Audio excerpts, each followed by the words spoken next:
গল্পটির নাম হলো পুকা। টুমারা থাকতো ছোট্ট সবুজ একটি পাহাড়ি গ্রামে।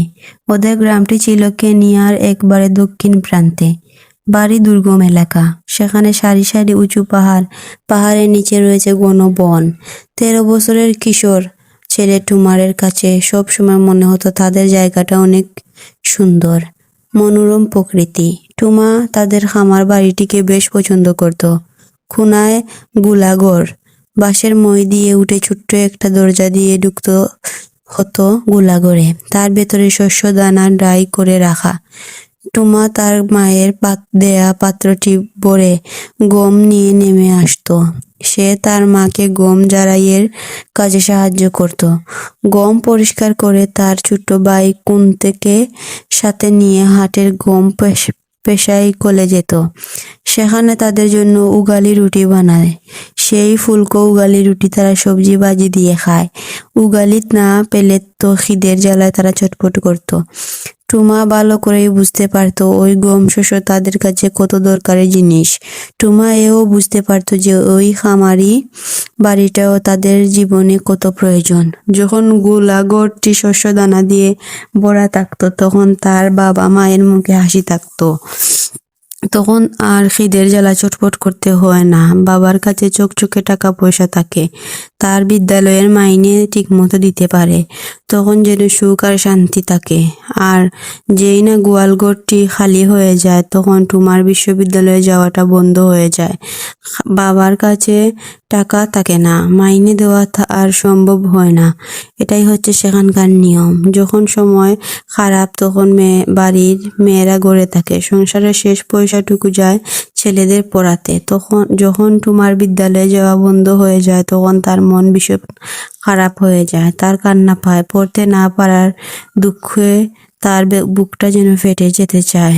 পড়ার প্রতি তার এত আগ্রহ অথচ সে বিদ্যালয়ে যেতে পারছে না। এর মধ্যে পড়াশোনায় সে 3 বছর পিছিয়ে রয়েছে। তার বিদ্যালয়ের পোশাকটি ছোট হয়ে গেছে, শরীরে আঁটেও না। এই পুরনো মলিন পোশাকে বিদ্যালয়ে যেতে অবশ্য তার কোনো দুঃখ ছিল না, যদি মাইনেটা ঠিকমতো দিতে পারত। তবে এবছর টুমার মনের কোনো দুঃখ নেই, কারণ এবছর তাদের গোলাঘরটি শস্যে ভরা, তাকে আর কাঁদতে হবে না। একদিন মায়ের সাথে উঠোনে বসে টুমা ঘর ঝাড়াইয়ের কাজ করছিল। টুমা তখন এমন কিছু একটা দেখলো যাতে সে বেশ ভয় পেয়ে যায়। মা বিরক্তির সাথে বলছিলেন, না, গমগুলোতে দুলু ছাড়া যেন আর কিছুই নেই। টুমা দেখলো মিহি মিহি সাদা দুলুর মতো গুঁড়ো জারিয়ে কুলোর নিচে ঝরে পড়ছে।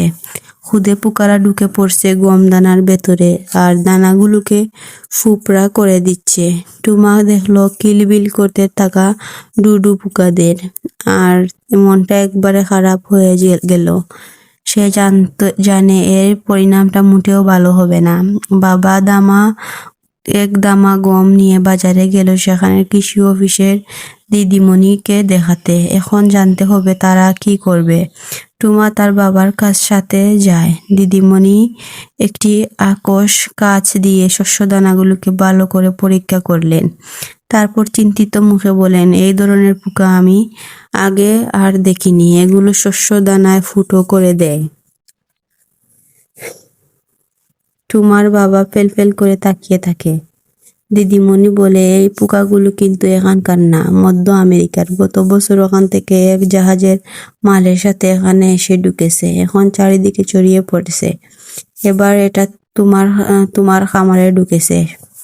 টুমা করুণ কণ্ঠে বলে, আপনি কি এটা থামাতে পারবেন? দিদিমণি মাথা নাড়ে। এখন এই পোকা প্রচুর এসে গেছে, এদের মেরে ফেলার জন্য কোনো পোকা এদেশে নেই। তোমাদের ভালো শস্যগুলো এখনই বিক্রি করে দাও। যেগুলো খামারে রইলে সেখানে পোকামাকড়ের ওষুধ মাখিয়ে দাও, যাতে ওই পোকারা খামারে আর আক্রমণ করতে না পারে। বাকি খামারে আগুন ধরিয়ে দাও। যে পোকারা লুকিয়ে আছে সেগুলো তাহলে মরে যাবে। তোমার বাবা খামার পুরানোর কথা শুনে চমকে উঠে, এ কি মারাত্মক কথা তাদের বলছে দিদিমণি। আচ্ছা, এগুলো করলে কি আগামী বছর পোকাদের আসা বন্ধ হবে? দিদিমণি তখন বলে, চাষের মাঝখানে এগুলো বনে গিয়ে ডিম পাড়ে। এদেরকে মেরে ফেলার একমাত্র উপায় হলো পোকা মারার বিষ ছিটানো। এছাড়া অন্য কোনো পথ নেই। দিদিমণির কথা শুনে এবার তোমার বাবা রেগে যায়। আমার পক্ষে পোকামাকড়ের ওষুধ কেনা অসম্ভব। আমাকে তাহলে ফসল জ্বালিয়ে দিতে হবে। ও দিদিমণি তখন এদের এক নতুন পদ্ধতির কথা শোনায়। সেটা হচ্ছে পোকা বা জীবাণু দিয়ে ক্ষতিকর পোকা ধ্বংসের চেষ্টা। এক ধরনের গোবরে পোকা দিয়ে এই বুড়ার পোকাদের মারা যায়। গোবরের গুলো একমাত্র এই বুড়ো পোকা খেয়ে বেঁচে থাকে। কৃষি বিজ্ঞানীরা ভাবছেন এসব গোবরে পোকা এনে এখন শস্য খেতে ছেড়ে দেওয়া হবে। বুড়ার পোকাদের মারা এটাই হচ্ছে পথ। তোমার বাবা মাথায় অনেক চিন্তা। তাকে এখন নতুন ফসলের জন্য জমিতে বীজ ফেলতে হবে, অনেক পরিশ্রম করে ফসল ফলাতে হবে। সেই কষ্টের ফসল কি চলে যাবে এই পোকাদের পেটে? টুমা ওর বাবার পেছনে দীর্ঘ পাহাড়ি পথ দিয়ে রওনা দেয়। সে এখন অনেক কিছু বুঝতে পারছে। তার মনে হচ্ছে অন্তত খারাপ এক সময় ঘনিয়ে আসছে, যদিও এখনো তার গোলাঘরের ভেতরে সব খুলে দেখেনি। জানে না আগামী দিনের জন্য সেখানে কতটুকু বীজ ভালো আছে। পরের বছর টুমা আর বিদ্যালয়ে গেল না, হাটে সবজি বেচতে লাগলো। একদিন তার সাথে দিদিমণির দেখা হয়। কি ব্যাপার টুমা, তুমি কি বিদ্যালয়ে যাচ্ছ না? টুমা বিঘ্ন কণ্ঠে বলে, না। তোমার বাবা কি খামার বাড়িতে পুড়িয়ে দিয়েছে? না, তবে ভালোভাবে নিকিয়ে নিয়েছে। তাহলে আমার সাথে তোমাদের একটা পরীক্ষিত অংশ নিতে হবে, তাহলে হয়তো পোকাদের হাত থেকে তোমাদের ফসল রক্ষা করতে পারবো। দিদিমণি এমন কথা শুনে তোমার চোখ দুটো নতুন আশা জ্বলজ্বল করে উঠে। সে যেন এক ভয়াবহ বিপদের হাত থেকে মুক্তি পাওয়ার জন্য একটি পথ দেখতে পাচ্ছে। টুমা আগ্রহের সাথে বলে, আমাকে আপনি তা শিখিয়ে দিন।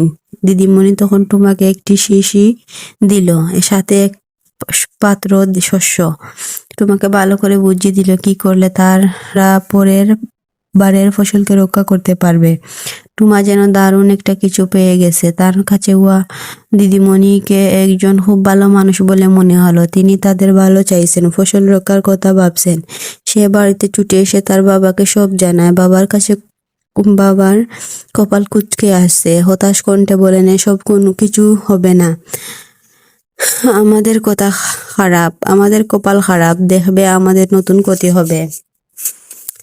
টুমা উৎসাহ হারায়। তার মনে জেগে থাকা আশা বলে, বাবা তুমি দেখো, এতে আমাদের উপকার হবে, তুমি মন খারাপ করো না।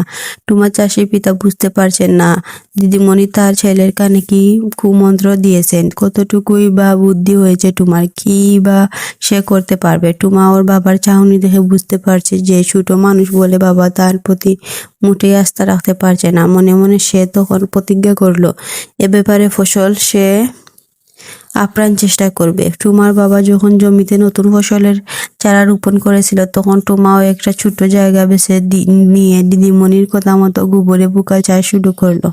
তাকে দিদিমণি একটা আতস কাজ দিয়েছিল। সেটা ছিল নিয়মিত গোবরের পোকাদের দেখতে হবে। সেখানে তারা অনেক পোকা জন্ম হলো। তোমার বাবা তার মাকে বলল, বুঝতে পারছি না তোমার ছেলে কি যে পাগলামি করছে। তোমার মা হাসে, করুক না, সে তো কারো কোনো ক্ষতি করছে না। তোমার বাবা চোখে মুখে চিন্তার ছাপ পড়ে। তার কানে কৃষি দিদিমণি কি যে মন্ত্র দিয়েছে। এদিকে তোমার কাজ ঠিক মন্ত্র চলছে। শিশির ভেতরে রয়েছে ফসল খেকুক বুড়াক পোকা। শিশির ভেতরে গম যেমন খাবে বুড়াক পোকাগুলো, তেমনি আবার বুড়াক পোকাগুলোকে খাবে গোবরে পোকারা। আর এভাবেই বংশবৃদ্ধি করবে। তাদের সংখ্যা যখন বেড়ে যাবে, টুমা আর তাদের কয়েকটাকে গোলাঘরে ছেড়ে দেবে। যদি সেখানে কোনো বুড়াক পোকা লুকিয়ে থাকে, তবে তাদের খুঁজে বের করে খেয়ে ফেলবে। এদিকে ফসল তোলার সময়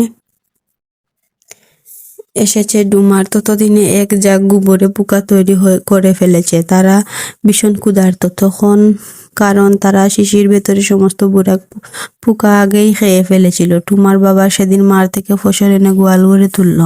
তখন টুমা সেখানে শিশির সব গোবরে পোকাগুলো ছেড়ে দিল। টুমার বাবা জিজ্ঞেস করে, এই গোবরে পোকাগুলো কি আর আমার ফসল বাঁচাতে পারবে? তাদের পাড়া প্রতিবেশীরাও বুড়ার পোকার বিষয়ে যথেষ্ট উদ্বিগ্ন ছিল। কয়েকদিন পেরিয়ে যায়, তোমাদের গোয়াল ঘরে আর একটাও বুড়াক পোকাকে দেখা গেল না। তোমার বাবা তো দারুণ খুশি, একটা কাণ্ড করে দেখিয়ে দিয়েছে বটে তাদের টুমা। তিনি তো ভাবতেই পারেননি যে টুমা এমনটা করে দেখাবে। এখন তিনি টুমাকে নিয়ে রীতিমতো গর্ব করছেন। পাড়া প্রতিবেশীদের কাছে টুমার গুণের কথা বলতেন। টুমার প্রশংসা করার সময় বাবার চোখ মুখ জগজগ করে, আরও দিদিমণি তো ভীষণ খুশি। সত্যি তুমি একটা খুব ভালো কাজ করেছো টুমা, এটা আগামীতে অনেক উপকারে আসবে। আমার কাছে চাষিরা এসে জানতে চাইছিল তারা তোমার গোবরে পোকাগুলো ব্যবহার করতে পারে কি না। তুমি এখন তাদের শিখিয়ে দেবে কিভাবে কি করতে হয়। কৃষি অফিস থেকে বাড়ি ফেরার পথে টুমা খুশিতে জ্বলজ্বল করছিল। তার এখন অনেক কাজ, সে তার গায়ের অন্য চাষিদের উপকার করতে পারবে।